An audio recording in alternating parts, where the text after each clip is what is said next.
Hey guys, this is What If Callum from the Dragon Prince was a spider person or had spider powers. Let's dive right into this fan fiction.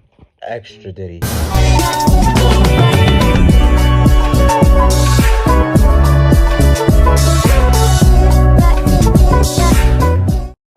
So I last left off after Callum would have pretty much explored his abilities a lot more after his superhuman agility and spider sense started to activate, and also his web crawling abilities would have started to also activate. And just a reminder, I was like kind of like throwing around the idea, should I give Callum every spider power, like the Miles Morales power set, the Miguel O'Hara's power set, and a bunch of other powers that spider people have? Or should I just give him the base, Peter Parker spider powers? I'm still on that idea. So you guys in the comments think I should give him a more wide spectrum of spider powers, or just give him the basis? But you can answer that in the comments, and I'll introduce those in part 3. But let's just dive right into this fan fiction. So I last left off after, Callum would have explored his abilities a lot more, and also he would have saved, Rayla and Ezra from arrows or stray arrows that they shot at them after the majority of their aim would have been thrown off after seeing Callum do a literal somersault, 15 flips in the air backflip. But yeah, after that would have happened, we see that Callum would be pretty much relaxing on the side of a bench area, basically looking at the cube but throwing it away, trying to figure out more about what his body can do now. As Callum would have not grabbed the spear, basically putting it in his backpack and just waiting for what's about to go happen, or what's about to happen. Callum would have ran off and basically would have taken off his jacket and, having his scarf tied around his neck still, as Callum would have started to figure out maybe what he can do now. As Callum would have tried to climb a tree, as he would have started to stick to it, but majority of its oak and pretty much bark on it would have fell off, or would have basically been ripped off because, I'm pretty sure a certain amount of force can't be put on bark and it still be attached. So we see that Callum starts to basically try to figure out what he can do, as he gets aggravated by falling off multiple times off of a tree, but eventually he gets mad and punches the tree, making a huge crater, punching the tree into two. Callum's hand would have been kind of cut up and really badly hurt, but he would have slowly and surely see it slightly start to heal, but not regenerate like Deadpool Wolverine, but he would slowly see it closing slightly, like it would take hours for it to heal. But yeah, so if you don't know, in the Amazing Spider-Man 2, I guess, it was introduced that Spider-Man has self-healing. That's why he gets that's how he's able to regenerate, or I guess heal so fast and recover so fast in the movies and the comics. He has self-healing. So if he focuses, I guess how they explained it, if he focuses enough, he's able to heal his body within a higher to 2 times to 3 times faster than the average human. So I guess that's his slight little bit of regeneration, but it's not like freaking Daredevil. It's not like fucking Deadpool or Wolverine levels of regeneration. He can't like come back from a gunshot to the freaking chest or heart. But yeah, you see that Callum starts to figure it out as Rayla wakes up, as she starts to realize Callum's gone, but she goes after him and basically sees Ezra and Callum pretty much training, as they would have thrown rocks at each other, or Ezra throwing rocks at Callum, as Callum would have been dodging them with grace and basically just flipping out of the way. Majority of his acrobatic skills and his eye-hand coordination would have actually been a little bit off balance, since he's never been athletic a day in his life. But as Spider Sense would have basically been picking up majority of all the slack, as he would have just been doing backflips and cartwheels and all sorts of other things. As Ray would have started to look from afar, kind of smirking, but seeing that Callum's handstand and basically footwork was kind of off at certain levels, so she wanted to basically walk up to them and tell them maybe she can teach them a few things about athleticism. As we can switch back to basically Claudia's brother and father and her. Claudia's father would have been basically kind of just mad. Basically, his story wouldn't change too much, but we would see that his hair and his body, he looked a lot younger than he should be. It looked like it was black magic at work.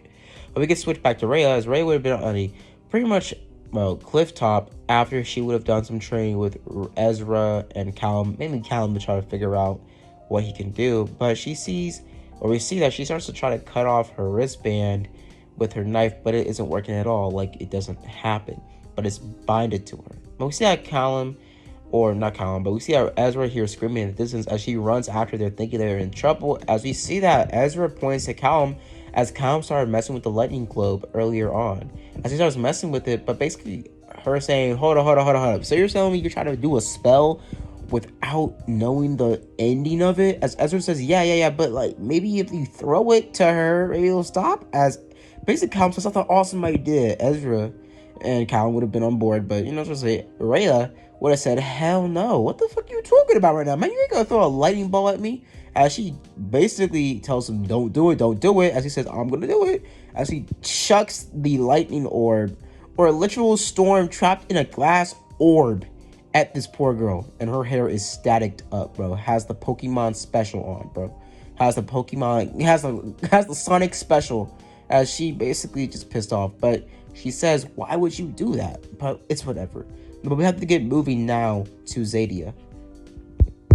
We have to get moving now. So we're going on foot now. As Ezra says, what do you mean foot? The current is already flowing towards Zadia, and also it will be faster on boat. She says, no, we're doing on land. Plus, it's a good opportunity to teach you more about your athleticism and also what you can do now, because somehow you got some sort of human abilities or powers that humans do not possess, because I would know if humans can move and be as nimble as elves. But we see that basically Ezra basically says, well, it'd be easier if we just go on the boat. As Colin said, yeah, also, look at Ezra's little stumpy little legs. How are we going to get as far as we possibly can with him dragging our style back? As he would have said, huh? Wait, hold up, my legs are normal sized. As we see that, well, Callum tries to convince her we gotta go on boat. But she says no. As Callum says, oh, you're a wussy, aren't you? Oh, you scared of a little water, huh? This badass, back-flipping, sword-wielding elf is scared of a little water? As she says, fuck y'all playing my butt. Like, she gets real pissed, but she says, whatever, I'm not scared at all. You know what? Fine. As we can switch back at the capital, but more at the pretty much tower. So you see that, well, Claudia's father is talking to, well, Aunt Amaya. Aunt Amaya would have started to press Claudia's father, basically saying that, well, if you aren't gonna help us, and also basically presses him about how, oh, if King Arrow died, it would become or create opportunity for you, so that's why he died.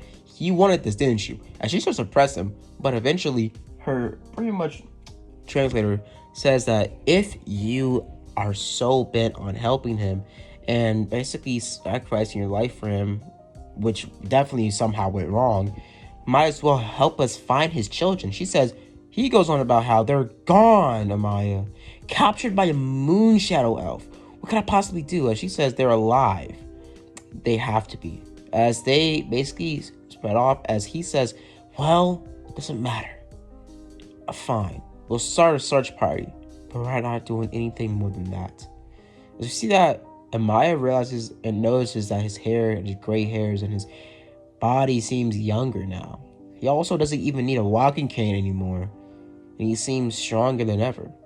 We get switched back to Bait, or seeing Bait basically change colors as we get switched or panned out from Bait's perspective to Callum, Ezra, and pretty much Rayla on the water. As Callum starts to talk to Rayla about why they call Bait, and that's kind of a sick kind of joke, but my dad and me basically, well, not my dad and me, but turns out Bait's pretty much species is quite delectable. Ew, really? Yeah, Raya, yeah. They are delicious. Come on now. Delicious. Perfecto. But we call them bait because, well, fishermen use, well, bait species or kind for bait. It's kind of a sick joke. Me and my father have a little bit of a sick humor, As we see that Ezra steps in, but also saying, well, you guys better shut it down because Bait doesn't know how delicious he is. Honestly, bro, you might hate me in the comments, but I wouldn't mind eating Bait. I mean, like, come on, man. It sounds like he tastes like a little bit like fish. You never know. You never know, man. You never know.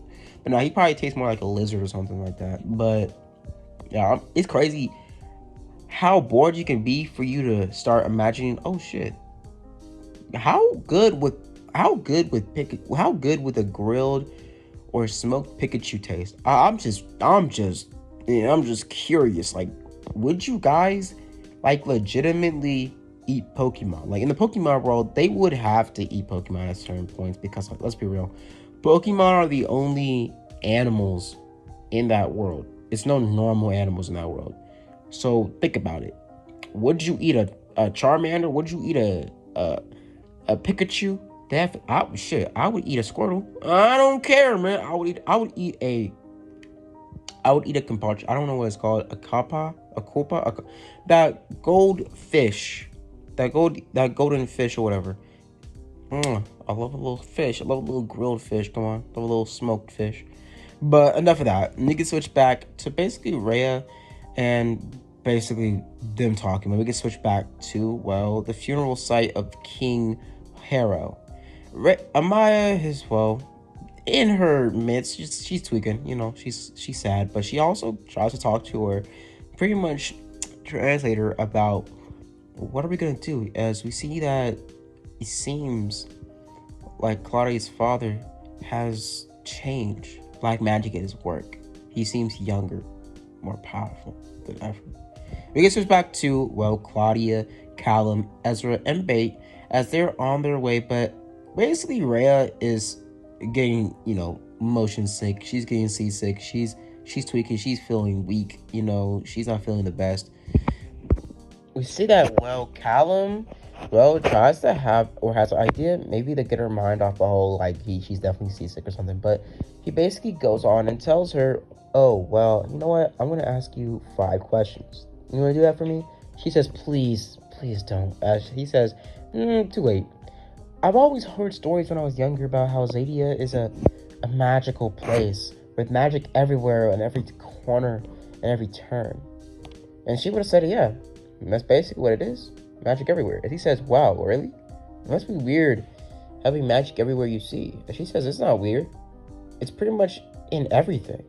Magic is all around us, through the air, through the trees, even through you.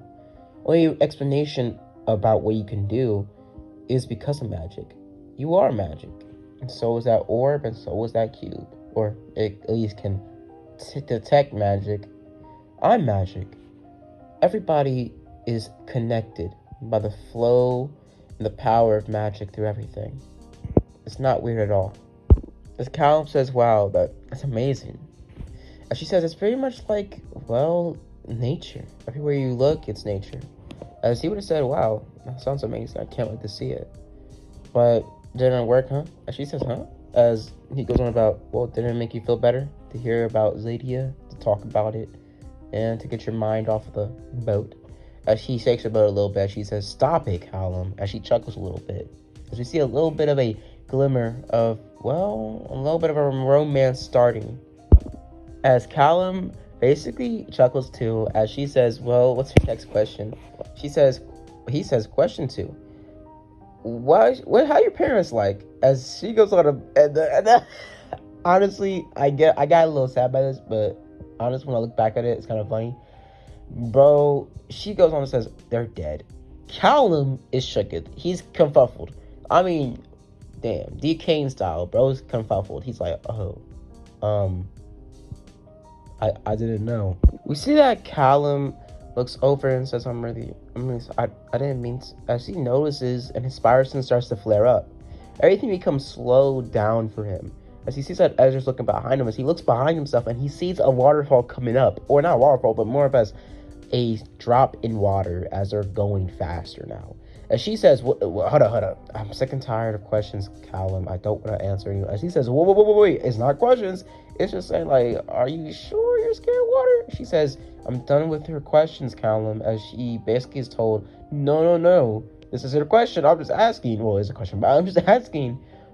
Are you good? Because look, as she looks over and sees a huge waterfall coming down, and they are cooked. Nah, Callum starts to think. As she says, do something.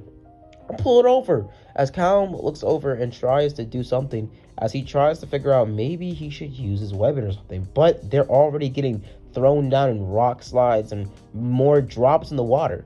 We can switch back to the capital, or the kingdom, as Claudia's father and pretty much, well, Amaya are still talking. Now, Amaya does challenge him a little bit, saying that basically it's time for them to basically get deeper into trying to find the princess. But I'm not going to switch too much on the story. Nothing really changes too much, but they are kind of hostile. They are kind of hostile towards each other. But we get switched away from that back to Callum, Claudia, and Ezra's story. Now, they are a little bit off. They're better. The water did fall down, and they're in an open lake now, and they're chilling. We get switched, and they see Bates in the water as they slowly pick him out of the water. But eventually, we see that Callum looks at the cube and realizes that, oh snap, it's like magic around them, or something bigger that isn't any of their magic forms is around. Callum Spiderson starts to activate, or he hears rain as he starts to look around as he says that something's happening, something's about to go down. As Callum looks over, as eventually he hears a huge thud, as a huge sea monster falls and basically, well, throws off the entire boat and sends them flying. Callum looks over, grabs Ezra, grabs pretty much Rhea and Bait, and basically webs them up and chucks them as hard as he possibly can with all of his strength, throwing them all to the shore. We see that Callum is the only one in the water, as basically the monster starts to rush towards Callum. Callum uses all of his strength and basically uses all of the power he has to swim as fast as possible, using his superhuman strength and durability to basically propel himself through the water. We see that Callum starts to swim around the water or swim around the monster at faster times, so the monster basically relenches towards him, as Callum basically narrowly by luck grabs on the fin of the monster, and starts to squeeze as hard as he can. So eventually he doesn't hold back and rips off the monster's entire fin, taking away all of its skin and spinal cord with it, basically making it, well, effectively paralyzed and killing it instantly, as the whole river is filled with a lot of blood. Callum swims to the shore covered in watery blood and water, and basically, well, looks at the group and just chuckles, saying, I guess that was magic for you. As we get switched away from that back to the kingdom, we see that Aunt Amaya, as her same story goes on, she tells him not to trust Viren under no circumstances. It might be a year from now, it might be a month, it might be tomorrow, but he will stab you in the back. Do not trust him. Something's changed about him, and I know all of you have noticed. As we see it switch to her talking to the group and telling her that she's going to go and find the princess herself and try to figure out this whole thing and try to find them and save them from that elf. And we get switched back to, well, everybody else's story. Everything else in the story goes exactly the same, besides basically Viren walking around, or Claudia's father walking around without the cane, but having the cane to his side but not actually using it to walk on. After that, we could switch back to Ezra and pretty much Rayla's story. Ezra, Rayla, and Callum, as Callum walks back to the shore, starts to dry his clothes off and basically tells, well, the group. Callum talks to Rayla, basically says that it's okay to be afraid of things, but it was brave what you did back there. Grabbing Ezra before I can web you guys all up and get you off the boat, and also jumping off the boat so it gives you a little bit more time to push you guys to the shore. That was brave, doing something at the last minute, trying to save us. But also, it was brave to try to your best to overcome your fear of water. It was heroic of you, and I'm really, I don't know if this is like something you guys do in Zadia, but I'm proud of you that you try to save our lives. As Ezra and Ezra and Rhea smile, but Rhea basically smiles a little bit, kind of being a little bit blushed up, but saying that you did all the heroic stuff here. You saved our lives, you took out the monster. You did majority of all the hard work. But him basically saying, well, I didn't do all of it, but I had a little help from somebody. A certain white-haired girl. As they look at each other and basically, well, kind of just smile. As they are, or slowly and surely, their friendship is growing faster and stronger. And maybe something between Callum and Rayla is growing as well. But she also still talks about that inner demon, about how she's so ashamed that she let her family down. And also, she's supposed to be the best, but she's so afraid of something like water. But Callum says a true person, a true hero, a good person is always scared of something. Fear is something that makes us strong, that makes us think of things like this. But the difference between someone like a coward and a hero is that a hero isn't fearless. A hero is someone that is scared but doesn't let it stop them. As we get switched to the end of this episode. Now, after that would have happened, we see how Claudia or Viren goes back and talks to his daughter, and basically, well, they start to interrogate the elf that was left behind. As we get switched to the end of episode 5, An Empty Throne. After that would have hit, we could switch to, well, episode 6, as, well, doing this episode, a lot of things would have changed. But we could switch to the beginning of episode 6, Through the Ice. As Callum and everybody else is chilling, as Callum looks over and senses something happening. Not something towards him, but just senses something change, like a crack in the forest. We see that Callum notices that Rhea's left, as he notices something about her wrist as well. It goes after her as Ezra slowly and surely wakes up as after him, basically going after him, and they walk into the forest. Eventually they notice in the distance some sort of chain lacking as, well, Rhea was captured or basically head into a fighting stance towards the assassin or the hunter that was sent after the boys to save them from her, basically assuming that she was the one that kidnapped him, or kidnapped them in general. She narrowly escapes or tries to get away with the assassin as Callum and Ezra are running through the forest, as eventually they stop, as you see that, well, Rayla comes back saying that everything's good and stops them before they can get deeper into the forest. Callum's kind of confused, but she says nothing's happening and she's good, but we gotta get on and move on now. They leave and they get out of there as fast as possible. We get switched back to, well, the kingdom as, well, Viren's son and him are talking on the rooftop, but he also tells him about something that's happening and also a little bit of, well, what he's planning on how the genetic or magic potions he's been working on could change him as well, make him a stronger warrior than ever. How them both will rule the kingdom and become the strongest of them all, will become gods amongst men. As Claudia's father, or not Claudia, but pretty much Viren's son goes on about, what are you talking about? As he basically tells him to stand there, as he throws his staff to the floor and basically grabs his son and pushes him against the entire wall, making a huge crater. His son is protected by a little bit of armor, but grabs or falls back to the ground saying, what the hell did you just do? As he coughs up a little bit of blood, saying that, it's my strength, son. I didn't need to hurt you, but I have to show you the true strength that I've been wielding. I've become younger, as you notice. My hair is fuller, and I guess you could say my mental state has changed, and I finally have opened my eyes to how the strong should rule, and how the weak should all die. As I'm telling you now, make sure Callum is okay. As we get switched away from that story, as we get switched back to the main story with Callum and, well, the spider person. Now, Callum and Ezra are basically chilling as Ezra tells him to chill back as she goes and tries to search up on the rock slide, trying to figure out more about it. So we get switched back to this talk between Claudia's father and her brother. He starts to talk to him about the war and about how this war can tilt the fate of humanity and this whole kingdom in itself. As he says, so it's either way, right? Either way, humans or elves, as he goes on precisely. But with this happening, we need to think long and hard about our strategy and about how our family has the strength to change the tides of the war completely. About having been working on a magical, armor of sorts to change the tides between the war. As, well, Viren tells his son, or his son tells him, so I'm supposed to come back with the news that they're dead, but what if I find them alive? As he goes on to say, oh, you'll know what the right thing to do is. As they look at each other,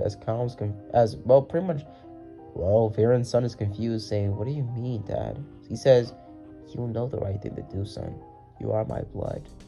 So he walks away, saying to finish and do the job, and I'll be proud of you if you do.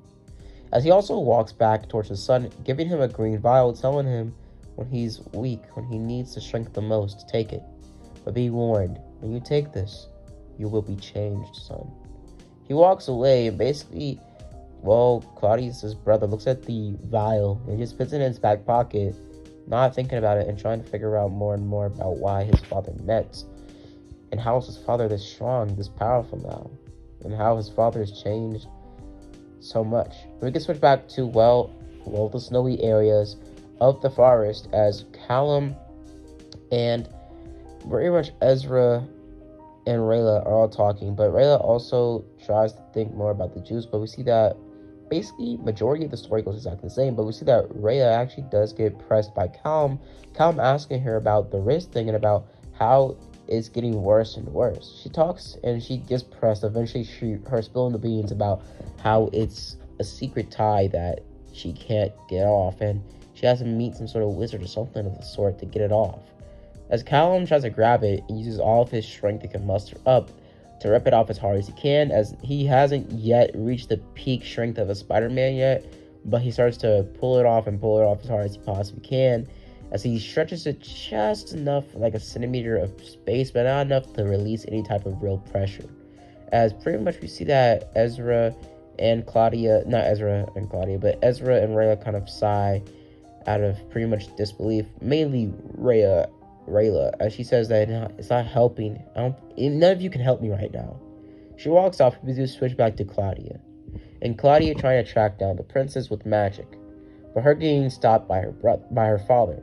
Her father tells her that she has great power and great skill in this fortitude of magic, but with her skills and power, she can be changed with just a little bit of more knowledge on what he's working on.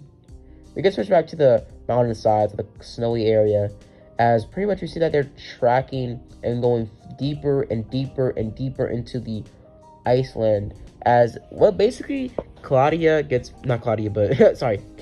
starts pressing Rayla about why the hell are we all up here? I know about your stupid wrist thing, but you can't just put my brother in jeopardy right now. We are in a dangerous area. You just can't do this. And she says, I can and I will. She tells him, or she basically gets pressed more and more by Callum, as Callum tells her that you're not telling us the whole truth. Someone is after us, isn't they? Aren't they? Huh? As Callum basically gets a mean but also shocked look by Rayla, as they get interrupted by a huge, snow slide. As they start to book it, they start to jump it, bro. Callum grabs the orb and tries to do a magic spell, but gets stopped by a huge gust of ice, or huge gust of snow. They look over and they see that Ezra is over on the ice, the unstable, watery, frozen over ice, and tries to grab the dragon egg, but realizes that they're about to fall to the ice. Callum and Ezra have a look at each other, as Callum looks closely at his brother, telling him, don't move. But we get back to the kingdom and back to Claudia's brother and her. She kind of looks up to him, telling him, you're looking a little gloomy, as he says that, well, did Dad tell you anything strange? As they're basically just thrown off, and she slowly starts to tell him just to think about it and just to not think so hard about it too. And we get switched back to the dire situation that's happening with the ice and how Ezra is about to meet his doom. We see that Callum tries his best to slide over there and basically get over there and try to find, Ezra, as eventually they get closer and closer, but eventually, same thing would happen. Ezra would fall through the ice as Callum would have rushed towards him, trying to grab him and shot a web at him. As the web would have broke because of the dire situations and also, I guess, plot. As we see that Ezra and the water, or the pretty much egg, would have fallen through the ice. And basically would have started to swim over the pond of ice, basically starting to lose and suffocate. Callum and Ezra, or Callum specifically, is yelling out in pain, saying, where is he? Where is he? As Callum is trying to be calmed down by it. Rhea saying to chill and relax and try to find him before he dies. As Callum says, I'm not going to relax. He's my brother. As he starts to walk around, and Rayla tries to convince him to slow down and try to figure out where he is. You just can't be walking around in this unstable ice being mad and angry. As Callum pushes her over to the other side over the ice, telling her to stay away, and now they're trying to get the ice even more unstable as he starts to walk around. As he jumps over to the other side after he sees the glimmer of the egg and punches straight through the ice, grabbing the egg and pushing Callum, or pushing Ezra pulling Ezra and the egg clean out of the water. He jumps on the other side over to the area where it isn't ice, it's just, grass area covered by snow, as he tries to give his brother mouth to mouth, as eventually he comes back. But he looks over to the egg, and they both all show and see the egg is fading. It seems to be hurt. As we get switched away from that story, and I'm gonna leave it up here, guys. So don't forget to enjoy the video. Hope you guys like and subscribe, and as always, guys, have a blessed day. But I'm also thinking about, one more time before I go, I am really contemplating about this one. What if I did? What if Callum was the troll hunter? Let's be real, guys. What if Callum was the troll hunter? That would be a W. What if? Let's be real, guys. Come on now. You want to see that or not? Like, come on now.